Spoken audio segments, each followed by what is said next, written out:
Hello and welcome back to 16 Years and Now Kid Free. You can find me here in the boathouse campsite. And of course, what you can see around me is an Indian. I'm somewhere in between. Excuse me. Oh man, it's so needy. Especially after the last night, but I'll get into that. I'm literally in between Nestcliff and Welshpool, near the English-Welsh border.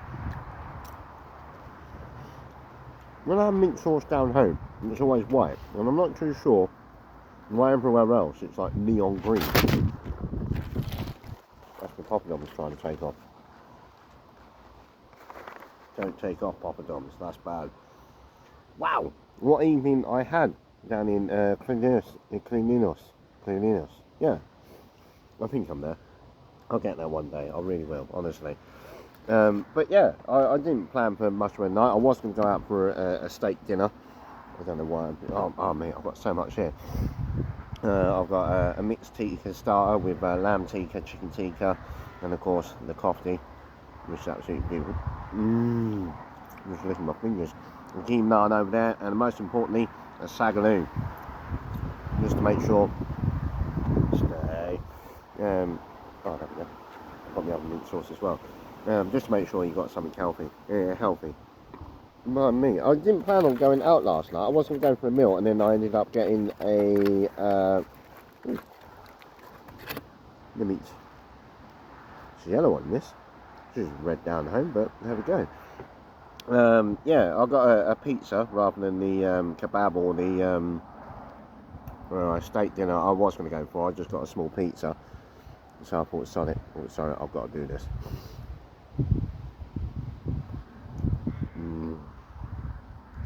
Just so needed.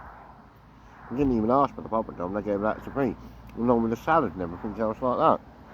And for all this bit, I mean the two salads, the tikka starter, sagaloo, 2 mint sauce, human arm and the poppadom, $14.95.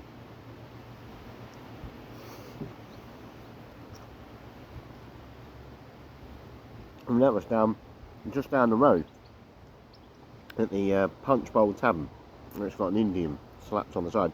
I didn't see what the menu was because it didn't give it out.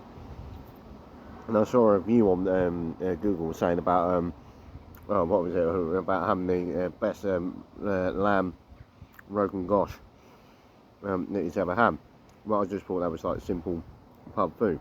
Didn't realise it was Indian, so the steak went out the window again, and I went for this instead. And by word, they do really use. Oh my word, it's like I've been paintballing. My word, it's been a while since I've done that. But I mean, if you look at that, the amount of herbs and everything else that goes into it, there's definitely a distinctive flavour there.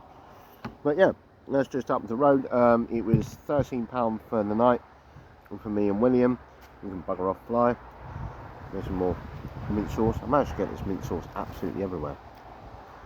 First time I've ever done that. Yeah, and then it's £2 a token for a 10-minute shower, which, you know, all considering, isn't really that bad. Yeah, so I spent 15 quid. That's only because I feel a little bit delicate, I must admit. Let me go. 2 seconds. I'm so hungry.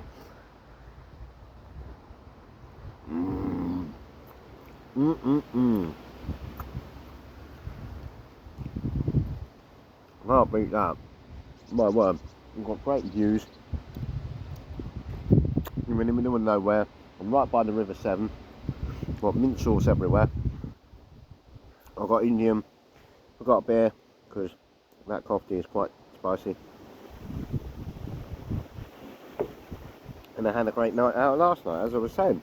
Sorry, I didn't even get into that bit. As I was saying, I was down there, and I went into a local pub. I think it's the Red Anchor or something like that. I was down there. Got chatting to some old boys with a young lad there. And, you know, we were just chatting away.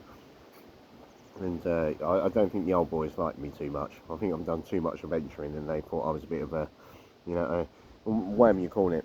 You know, Tommy Two Sheds a Billy Ball Pooper.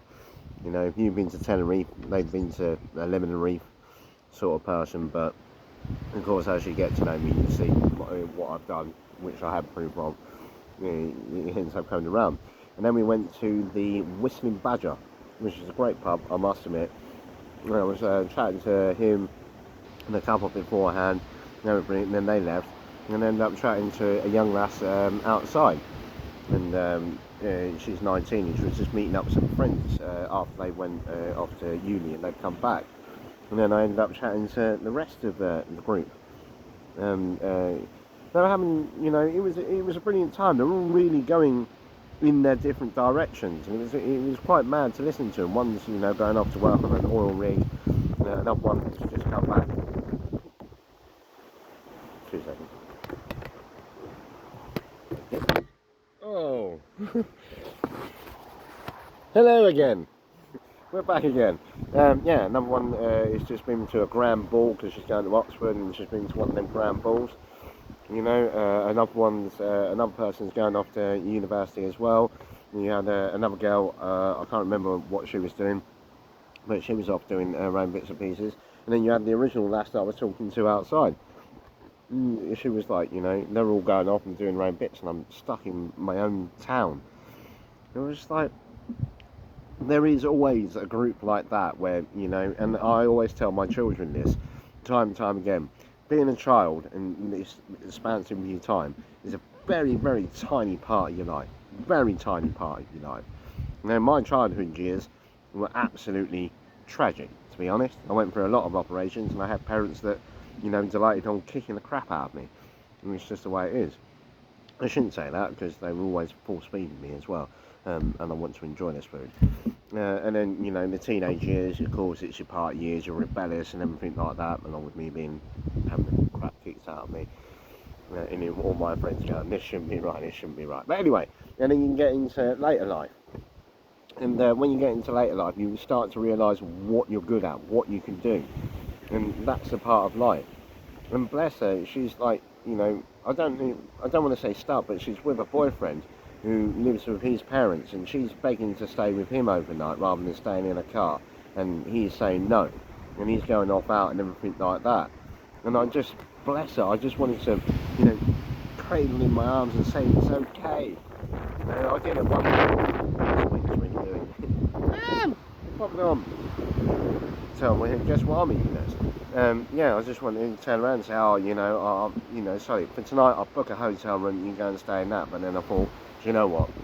That might seem a bit creepy for a 40-year-old man turning around to a 19-year-old girl and saying, oh, I'll book you a hotel room. So I thought, better against that. And I suppose that's what it is, getting into old age. Or the beginnings of old age. It's not so much the aches and pains and things like that, or the experiences you have, or whatever you've been through. It's more of a case of knowing that you want to do something and say something, and then having the knowledge behind you to realise, going, do you know what, that might not be a great idea, because people might think something different. So yeah, that was my day yesterday. And yes, I have felt a bit delicate. Don't drink, kids, it's bad for you. But I'm still loving this adventure. I thought, you know, after doing it for over 14 months now, fair enough, a couple of months I've spent at home, if you want to put that up, but still continuing on this adventure. It still brings up day to day, it just brings it up every time. And it's just absolutely beautiful to be out there, and I absolutely 100% love it. And on that note, like I always say, take it easy, keep adventuring. Love you, bye.